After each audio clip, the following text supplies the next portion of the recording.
নমস্কার, dream vehicles এ সবাইকে স্বাগতম। আমরা আবারও একটা নতুন কালেকশন নিয়ে এসেছি। ডোমিনো 250 2020-এর BS6 মডেল। আর টায়ার কন্ডিশন দেন একদম A1 কন্ডিশনে আছে। আর এই বাইকে কোনো ধরনের সার্ভিসিং বা কোনো কিছু করানো লাগবে না, সব কিছু কিন্তু আমরা করাই রাখছি। আর ইঞ্জিন টিঞ্জিন একদম পুরা ফ্রেশ আছে, 30,000 কিলোমিটার রান করছে। আর এই বাইকের কিছু ফাইন টাইন আছে, এগুলো আমরা সব ক্লিয়ার করে দিয়ে দেবো, একদম অনারশিপ শুদ্ধা করে দিয়ে দেবো।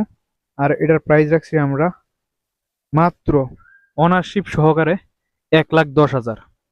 তো যারা এই বাইকটা নিতে চাও অবশ্যই নিচের স্ক্রিনে দেওয়া নাম্বারে যোগাযোগ করো। আর আমাদের লোকেশনটা হলো পশ্চিম নোয়াবাদী আমতলী, ঠিক স্কুলের পাশেই। আর যদি কেউই এই ভিডিওটা দিকে আয়ো, আমরা কিন্তু ফুল ট্যাঙ্কি তেল আর 2-3 হাজার টাকা ডিসকাউন্ট করে দেবো। তো অবশ্যই যারা ভিডিও দেখায়ও আমরা কিন্তু এই শোরুমে কইতে লাগবো, তারপরে আমরা এই ডিসকাউন্টটা দেবো। আর এমনি তো ডিসকাউন্ট কিছু থাকবোই।